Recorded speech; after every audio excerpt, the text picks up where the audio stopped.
Good morning students. आज आपको जो है IMRE में एक महत्वपूर्ण चैप्टर है, how to install a new motor, checking the performance of motor and all other related matters.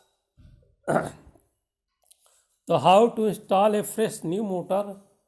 तो फर्स्ट ऑफ ऑल हम जो है मोटर को साइट पर लाते हैं। साइट पर लाने के बाद जो है मोटर को जो है हम उसको वहाँ पर पहले फिजिकल चेकिंग करते हैं मोटर की। वहाँ तक आपके साइट पर आने के बाद जो मोटर के पंखे डैमेज तो नहीं हुए हैं, फुट रेस जो पैर जहाँ जैसे बोल्ट टाइट करते हैं ये सब फुटे तो नहीं हैं। इन सबको वहाँ बाह्य रूप से पिचके पचके दबे कि तो नहीं ज़्यादा इसको पूरा चारों चेक करके इसको हम पहले सही कर लेते हैं।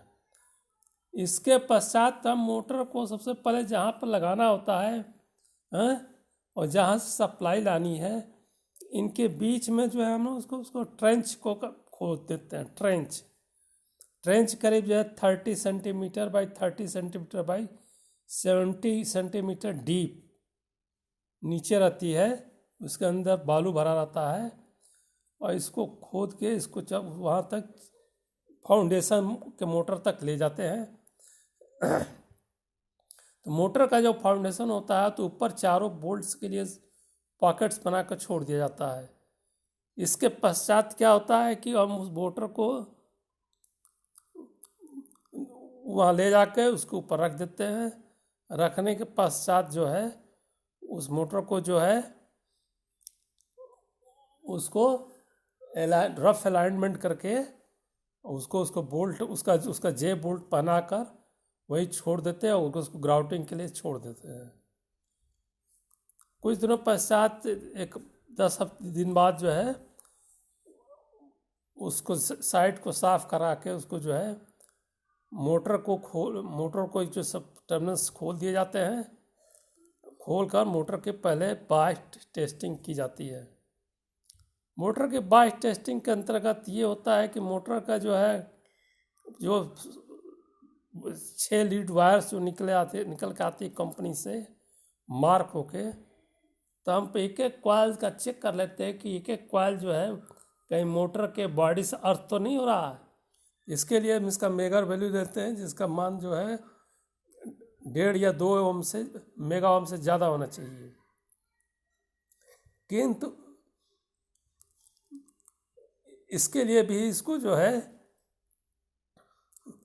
ज़्यादा होना चाहिए और साथ ही साथ आपस में भी दोनों कॉइल से कोई भी किसी भी 2 कॉइल का आपस में शॉर्ट नहीं होना चाहिए। इसका भी चेकिंग हम जो है मेगर के द्वारा कर सकते हैं।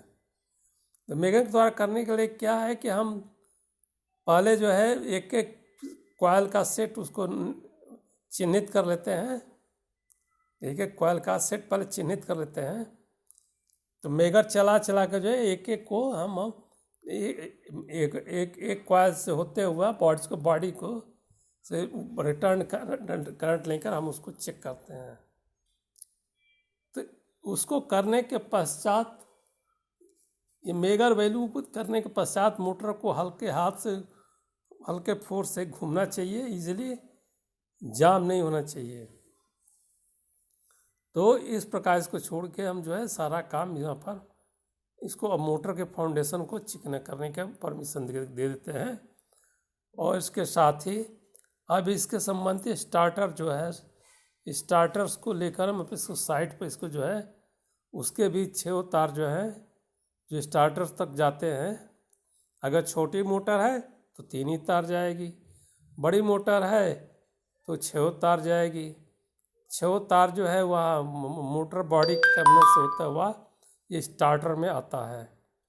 जहाँ पर स्टार्टर में ये जुड़ जाता है तो इसको मोटर को जो है इस प्रकार कनेक्शन करते हुए वहाँ से लाते हैं। लाने के बाद इसको जो है स्टार्टर में ले आते हैं। स्टार्टर में लाने के बाद इसको जो है इसको सप्लाई लाइन के से जोड़ देते हैं। स्टार्टर को सप्लाई लाइन से जोड़ देते हैं और सप्लाई लाइन में जोड़ने के पश्चात मोटर को पावर कॉन्टैक्टर्स निकाल के, मोटर के पावर कॉन्टैक्टर किट्स निकाल के उसके सर कंट्रोल सिस्टम को पहले चेक करते हैं। जब ये सही पाया जाता है, मतलब कि हर कॉन्टैक्टर अपने टाइम पर ऑन ऑफ हो रहा है, रिलीज हो रहा है, तो इसको पुनः तब जाके उसके अंदर जो है हम पावर कॉन्टैक्ट्स लगा देते हैं। लगाने के बाद इसके बाद मोटर को जो है अब उसको जो है स्टार्ट करते हैं। इसके पश्चात वो मोटर आपकी चलने लगती है और मोटर चलने लगती है तो हम जो है इसको बिना लोड के चला रहे हैं। इसको जो है हम उससे मैगर से जो है क्लैंप टेस्टर से इसके प्रत्येक फेस में लोड का मात्रा नोट करते हैं कि प्रत्येक फेस में कितना करंट ले रहा है। ये करंट की मात्रा उसके फेस पे, ये मात्रा जो है पूर्व निर्धारित मात्रा से के आसपास ही होना चाहिए, उससे ज़्यादा नहीं होना चाहिए। अर्थात अगर मोटर का फुल लोड 14 एम्पियर है, फुल लोड है, तो नो लोड पे इसका 5 या 6 एम्पियर होगा। तब 6 एम्पियर हर एक फेस में होना चाहिए करीब करीब। अगर नहीं है, किसी में 2 दिखा रहा है, किसी में 8 दिखा रहा है, 3 दिखा रहा है, तो मतलब ये मोटर अनबैलेंस्ड कहलाती है। ये मोटर अनबैलेंस कहलाती है। तो पहले इस मोटर को हम बैलेंस करते हैं। इसके लिए क्या है, मोटर सप्लाई बंद करके इसके जो किसी भी डेल्टा बिंदु के दोनों मिलने वाली 2 तार जो आपके उसके वाइंडिंग के हैं, इनको सिरा आपस में बदल देते हैं। जो मोटर टर्मिनल्स हैं उस पर किसी भी कॉइल का 2 सिरे को आपस में बदल देते हैं। बदल के फिर इसको चला के फिर चेक करते हैं, फिर देखते हैं, हो सकता है तीनों बैलेंस हो जाए।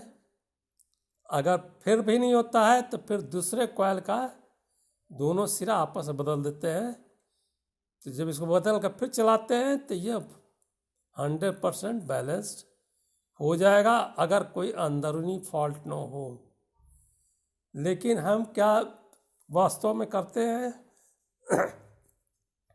तो मोटर अगर बैलेंस्ड है, सब चल रही है, ठीक ठाक चल रही है, तो मोटर की अब है ओवरलोड सेटिंग होती है।